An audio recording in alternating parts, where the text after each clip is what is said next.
ខ្ញុំនឹងគាំទ្របងប្អូនអរគ្នាសូមកុំទុកពេលវេលាចោលសូមចាប់ផ្ដើមកាន់កាមេរ៉ាកាន់ទូរស័ព្ទផលិតវីដេអូពីព្រោះវីដេអូអាចជួយរកចំណូលឲ្យយើងបានទោះបីជាយើងកំពុងតែដេកក៏ដោយចំណុចទី5ពិសេសបងប្អូនអរគ្នាបើអ្នកនរគ្នាអាចស្ដាប់ដល់ចំណុចទី5ខ្ញុំគិតថាបងប្អូនអរគ្នាត្រឡប់ទៅវិញឬក៏បន្ទាប់ពីស្ដាប់វីដេអូរបស់ខ្ញុំហើយវឹងមកបាទសួស្តីបងប្អូនអរគ្នាបងប្អូនអរគ្នាបងប្អូនខ្លះដែលកំពុងតែមើលវីដេអូរបស់ខ្ញុំមាន subscriber គ្រប់បងប្អូនខ្លះមាន view គ្រប់មានម៉ោងគ្រប់ឬក៏យើងនិយាយសាមញ្ញថាបងប្អូនតែងតែត្អូញត្អែថាពិបាករកម៉ោងពិបាករក view នៅក្នុងវីដេអូរបស់ខ្ញុំនេះខ្ញុំចែករំលែកនៅមូលហេតុ5ដែលនាំឲ្យបងប្អូនទាំងអស់គ្នានឹងអត់សូវមាន view ឬក៏យើងនិយាយសាមញ្ញថាអត់សូវមានអ្នកមើលមុននឹងចាប់ផ្ដើមខ្ញុំសូមលើកទឹកចិត្តបងប្អូនទាំងអស់គ្នាហើយក៏ខ្ញុំមានសំណួរខ្លះជូនបងប្អូនអស់គ្នាបងប្អូនទាំងអស់គ្នាពេលដែលធ្វើ YouTube ដល់ចំណុចនេះ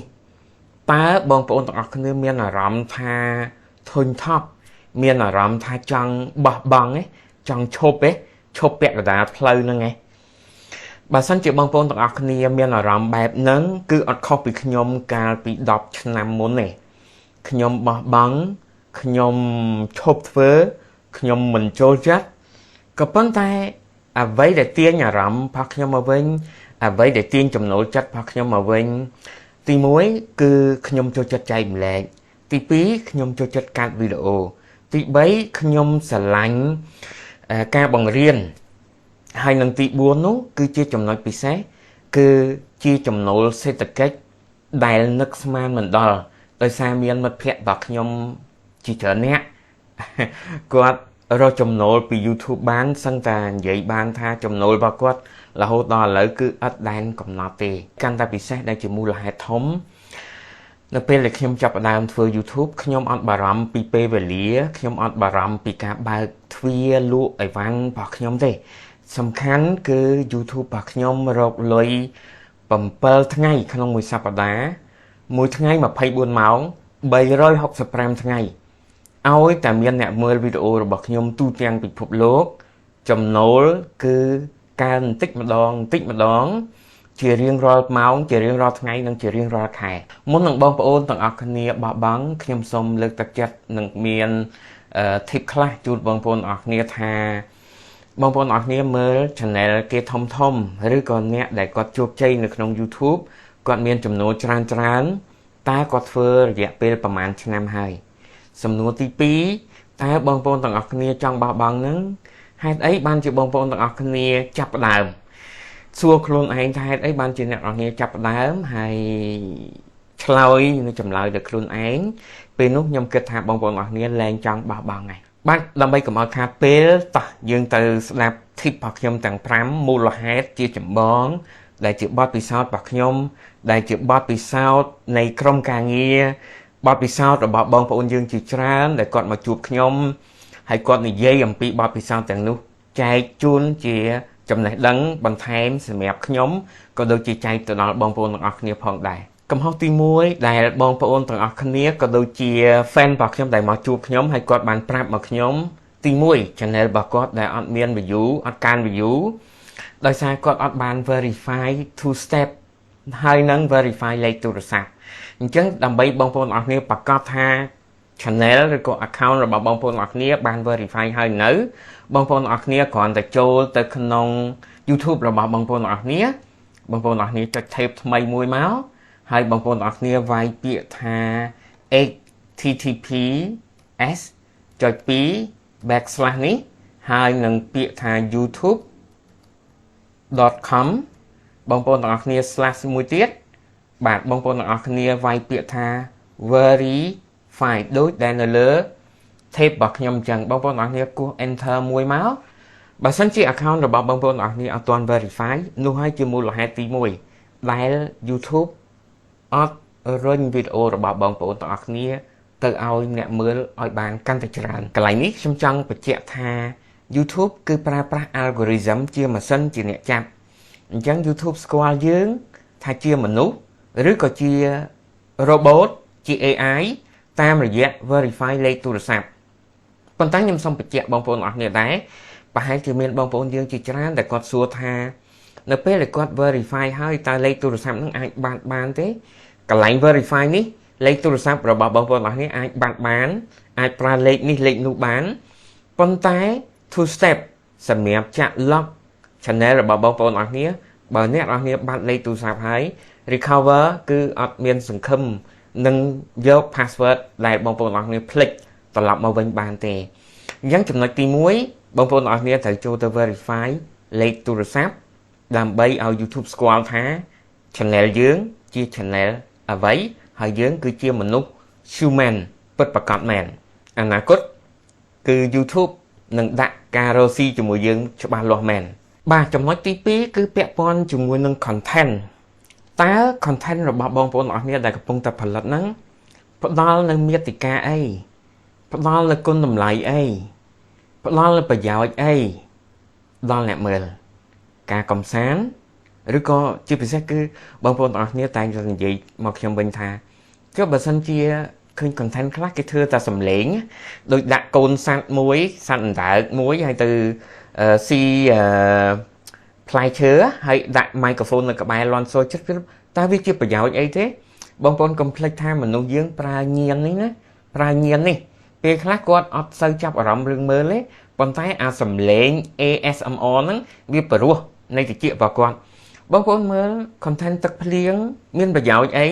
ប៉ុន្តែហេតុអីបានជា view ដល់ M គឺដោយសារតែសំឡេងភ្លៀងសំឡេងបែប relax ដែលជួយយើងអញ្ចឹងត្រឡប់មកវិញ content អីក៏បានដែរ content អីក៏បានដែរថតជុំវិញផ្ទះក៏បានដែរសំខាន់តើអាហ្នឹងaudience របស់យើងជាអ្នកណានៅតំបន់ណាយើងត្រូវច្បាស់ខ្លួនឯងនៅក្នុងចំណុចនេះប្រហែលជាមានបងប្អូនមួយចំនួនធ្វើ content ដោយ AI នៅឆ្នាំ2025នេះបច្ចេកវិទ្យា AI កាន់តែវិវត្តលឿនការផលិតមាតិកាក៏អាចនឹងជួយបងប្អូនច្រើនតាមរយៈ AI ប៉ុន្តែបងប្អូនត្រូវប្រយ័ត្នរឿងមួយតើ AI ដែលបងប្អូនទាំងអស់គ្នាយកមកផលិតវីដេអូនោះគឺជា AI ដែលច្បាស់លាស់ហេជា AI ដែលផលិតមាតិកាមកហ្នឹងជួយឲ្យមាតិកាបងប្អូនទាំងអស់គ្នាផ្ដល់នូវគុណប្រយោជន៍ទេ AI បច្ចុប្បន្នណា YouTube កំពុងតែរឹតបន្តឹងទៅលើ content ទាំងឡាយណាដែលប្រើប្រាស់ AI ពេលដែលអ្នកនរគ្នា upload វីដេអូបងប្អូនអរគ្នាកុំភ្លេច YouTube ឲ្យអ្នកនរគ្នារើសយក alternate content yes ឬ no បើបងប្អូនទាំងអស់គ្នាផលិត content ដោយប្រើ AI អ្នកនរគ្នាយក yes ដូចខ្ញុំដែលផលិតមាតិកាផលិត content ផ្ទាល់ create ដោយ camera ខ្ញុំយក no បានន័យថាខ្ញុំបញ្ជាក់ទៅ YouTube ថា content របស់ខ្ញុំដែលកំពុងតែផលិតគឺខ្ញុំផលិតដោយកាមេរ៉ាមួយទៀតកន្លែង content AI អ្នកនរគ្នាចាំបើសិនជាខ្ញុំប្រើ AI និយាយជាមួយបងប្អូនអរគ្នាអ្នកនរគ្នាជឿទេអ្នកនរគ្នាទុកចិត្តទេច្បាស់ជាអត់ទុកចិត្តទេប៉ុន្តែបើសិនជាខ្ញុំជាមនុស្ស real fan របស់យើងត្រូវការមុខយើង fan របស់យើងត្រូវការយើងសម្រាប់ content ដូចខ្ញុំខ្ញុំនិយាយ content ដូចខ្ញុំបើសិនបើបងប្អូនអរគ្នាចង់ធ្វើ content បែបពន្យល់បែបបង្ហាញ how to ដូចខ្ញុំបងប្អូនអរគ្នាត្រូវតែចេញមុខកុំខ្លាចកាមេរ៉ាកុំខ្មាស់កាមេរ៉ានៅពេលដែលលុយដល់គឺបងប្អូនអរគ្នាខ្ញុំជឿថាលែងខ្មាស់កាមេរ៉ាហើយក៏លែងខ្លាចកាមេរ៉ាដែរអញ្ចឹងកន្លែងនេះខ្ញុំចង់លើកទឹកចិត្តបងប្អូនអរគ្នាថាពេលដែលអ្នកនរនេះចាប់ឡើងផលិត content ដូចខ្ញុំគឺចេញមកកុំប្រើ AI ពីព្រោះ AI គឺជាមនុស្សសិប្បនិម្មិត fan របស់យើងគាត់ត្រូវការយើងមើលឲ្យចំភ្នែករបស់គាត់អត់ត្រូវការ AI មើលឲ្យចំភ្នែករបស់គាត់ទេប៉ុន្តែបើបងប្អូនទាំងអស់គ្នាផលិតមាតិកាបែប short ធ្វើពីសត្វចិញ្ចឹម AI អីអាហ្នឹងជា content ដែលពេញនិយមមួយដែរដែលបងប្អូនទាំងអស់គ្នាអាចផលិតបានអាហ្នឹងវាអត់ពាក់ព័ន្ធជាមួយនឹង how to ដូចដែលវីដេអូដែលខ្ញុំបានបង្ហាញទេខ្ញុំនិយាយបែបហ្នឹងមិនមែនបានន័យថា content បែប AI អត់ grow អត់រីកចម្រើនទេ content AI grow រីកចម្រើនខ្លាំងដូចគ្នាគ្រាន់តែថា YouTube រៀងរឹតបន្តឹងបន្តិចចំណុចទី3ប៉ុន្តែចំណុចទី5ពិសេសបងប្អូនអរគ្នាបើអ្នកនរគ្នាអាចស្ដាប់ដល់ចំណុចទី5 ខ្ញុំគិតថាបងប្អូនអរគ្នាត្រឡប់ទៅវិញឬក៏បន្ទាប់ពីស្ដាប់វីដេអូរបស់ខ្ញុំហើយវឹងមកបាទ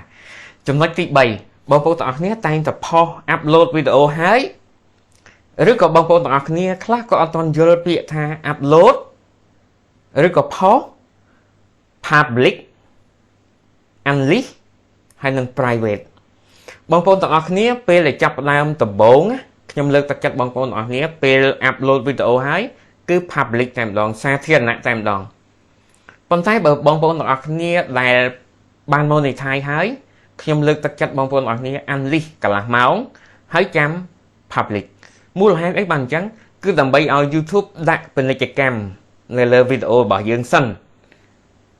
កន្លះម៉ោង algorithm របស់ YouTube នឹងដាក់ពាណិជ្ជកម្មគ្រប់ល្មមហើយដល់ម៉ោងយើង public អញ្ចឹងពាណិជ្ជកម្មរបស់យើងលោតរហូតតែបើបងប្អូនទាំងអស់គ្នាផុសភ្លាម YouTube ដាក់អត់ទាន់ទេកន្លះម៉ោងដំបូងច្បាស់ជាអត់មានពាណិជ្ជកម្មហើយបើមានក៏មានតែមួយទេអញ្ចឹងហ៎អញ្ចឹងកន្លែងហ្នឹងខ្ញុំលើកទឹកចិត្តបងប្អូនទាំងអស់គ្នាមួយចំណុចហើយមួយទៀតបងប្អូនទាំងអស់គ្នាកុំផុសហើយអង្គុយចាំមើល view ហើយចាប់ដើមត្អូញថាមិនក៏អត់មានអ្នកមើលមិនក៏អញ្ចឹងគឺដោយសារបងប្អូនទាំងអស់គ្នាអត់បានគ្រប់គ្រងអ្នកមើលតាមរយៈ comment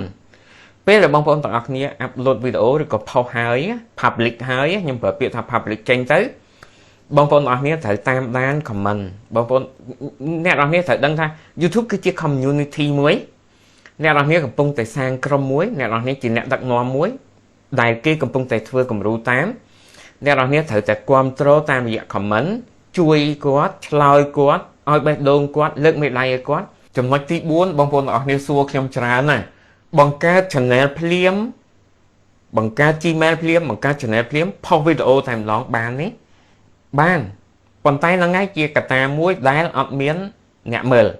ដោយសារហេតុអីដោយសារតែ YouTube អត់ទាន់ស្គាល់យើងទេអត់ទាន់ស្គាល់ account យើងថា account យើងហ្នឹងជា account អីទេ content យើង content អីទេអញ្ចឹងដល់ពេលដែលយើងផុសទៅ YouTube អត់ដឹងថាតើយើងរុញទៅណាអ្នកមើលវីដេអូយើងហ្នឹងអញ្ចឹងខ្ញុំលើកទឹកចិត្តបងប្អូនទាំងអស់គ្នាពេលបង្កើត account ហើយបង្កើត channel ហើយក្តី Gmail ហើយក្តីបងប្អូនទាំងអស់គ្នាអាចចូលទៅមើលវីដេអូណាដែលជា content បងប្អូនទាំងអស់គ្នាចូលចិត្តអាច comment មួយពីរប៉ុន្តែកុំ comment ច្រើន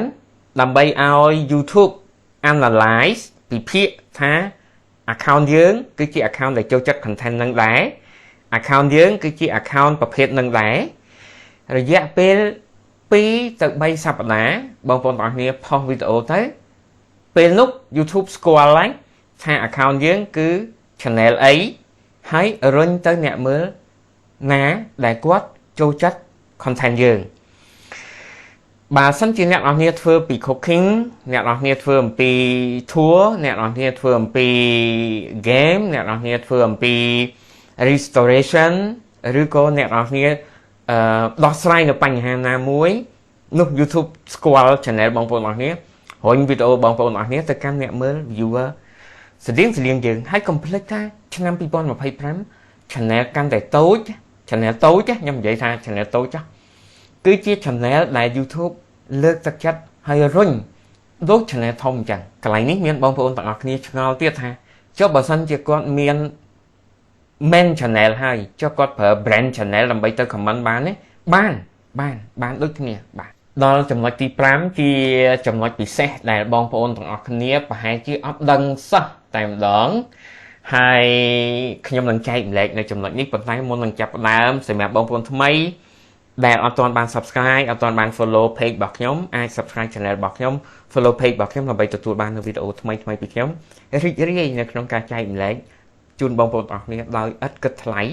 ហើយអាច comment នៅខាងក្រោមវីដេអូរបស់ខ្ញុំបើសិនបើបងប្អូនទាំងអស់គ្នាតាមទាន់ឬក៏មិនទាន់កន្លែងណាបងប្អូនណាដែលត្រូវការ laptop computer desktop អីអាចតាក់ទងមកខ្ញុំបានក៏ពេលហើយអាចមកជួបគ្នាដើម្បីពិភាក្សាខ្ញុំអាចផ្ដល់ជាយោបល់ផ្សេងៗដល់បងប្អូនទាំងអស់គ្នាឥឡូវយើងនិយាយពីចំណុចទី5ចំណុចទី5បើសិនជាបងប្អូនទាំងអស់គ្នាផុសវីដេអូណាមួយដែលមាន view ខ្លាំងឬក៏យើងហៅថាផ្ទុះប្លែកពីគេប្លែកពីវីដេអូផ្សេងខាងក្រៅដែលបងប្អូនទាំងអស់គ្នាផុសអ្នកទាំងអស់គ្នាធ្វើវីដេអូបន្ទាប់ អ្នកនរគ្នាធ្វើវីដេអូស្តៀងនឹងអញ្ចឹងស្តៀងនឹងអញ្ចឹង thumbnail ស្តៀងនឹងអញ្ចឹងចំណងជើងស្តៀងនឹងអញ្ចឹងពេលនោះឯងវីដេអូរបស់បងប្អូនទាំងអស់គ្នានឹងផ្ទុះឡើងដូចគ្នាព្រមគ្នាតែម្ដងបទពិសោធន៍របស់ខ្ញុំក៏ដូចជា content creator ពីខាងក្រៅមកដែលខ្ញុំបានស្ដាប់គាត់ទៅគឺរបៀបហ្នឹងឆ្នាំ2025គឺអញ្ចឹងបងប្អូនទាំងអស់គ្នាច្បាស់ជាឆ្ងល់ថាចុំអញ្ចឹងបងធ្លាប់ឬក៏លោកគ្រូធ្លាប់និយាយថាធ្វើម៉េចឲ្យផលិតវីដេអូពីមួយទៅមួយឲ្យវាប្លែកពីគ្នាកុំឲ្យដដែលអ្នកនរគ្នាភាពប្លែកគ្នាត្រូវតែមានហើយប៉ុន្តែកុំឲ្យវាប្លែកពេកឧទាហរណ៍អ្នកនរគ្នាធ្វើម្ហូបនៅក្នុងខ្ទមស្រែមួយចាស់ channel ហ្នឹងផ្ទុះខ្លាំងណាស់វីដេអូមួយហ្នឹងផ្ទុះខ្លាំងណាស់ស្រាប់តែអ្នកនរគ្នាចាប់ដើមថាវីដេអូបន្ទាប់ខ្ញុំគួរតែធ្វើម្ហូបដែរប៉ុន្តែកុំឲ្យវានៅខ្ទមស្រែទៀតដោយសារតែអ្នកមើលខ្ញុំគាត់ស៊ាំនឹងខ្ទមស្រែអញ្ចឹងគាត់ទៅធ្វើម្ហូបនៅផ្ទះម្ដងហើយចាប់ដើមធ្លាក់អ្នកមើលហើយពីព្រោះអ្នកមើលគាត់ចូលចិត្តបែបទេសភាពហើយ algorithm របស់ YouTube គឺវាស្គាល់ច្បាស់វាដឹងច្បាស់ថាម្ហូបធ្វើនៅកន្លែងណាដែលអ្នកមើលចូលចិត្តស្រឡាញ់ហើយវារុញទៅអ្នកនឹងទៀតហើយម្ហូបពេលណាទៅធ្វើនៅផ្ទះវាអាចរៀងមើលទៅរៀងពុំសូវបៃតងណាពុំសូវស្រស់ស្រាយណាបាទអញ្ចឹង algorithm គឺវា analyze ទាំងអស់វាវិភាគទាំងអស់វីដេអូរបស់យើងហើយមុននឹងរុញចេញទៅកាន់ viewer របស់យើងអញ្ចឹងកន្លែងហ្នឹងគឺជា tip ពិសេសមួយបើកន្លែងណាបើវីដេអូមួយណាធ្វើឲ្យផ្ទុះធ្វើវីដេអូលើក្រោយស្តៀងហ្នឹងបាទអរគុណបងប្អូនទាំងអស់គ្នាហើយខ្ញុំសូមអធិស្ឋានប្រសិនបើខ្ញុំនិយាយទៅមានការលើសលួសខ្វះខាតដល់បងប្អូនទាំងអស់គ្នាសូមអភ័យទោសបើសិនបើបងប្អូនទាំងអស់គ្នាត្រូវការ laptop computer អីអាចតាក់ទងមកខ្ញុំបានខ្ញុំនឹងគាំទ្របងប្អូនទាំងអស់គ្នាសូមកុំទុកពេលវេលាចោលសូមចាប់ផ្ដើមកាន់កាមេរ៉ាកាន់ទូរស័ព្ទផលិតវីដេអូពីព្រោះវីដេអូអាចជួយរកចំណូលឲ្យយើងបានទោះបីជាយើងកំពុងតែដេកក៏ដោយអរគុណអ្នកទាំងអស់គ្នាជួបខ្ញុំនៅវីដេអូរបស់ខ្ញុំថ្មីបន្តទៀតជំរាបលា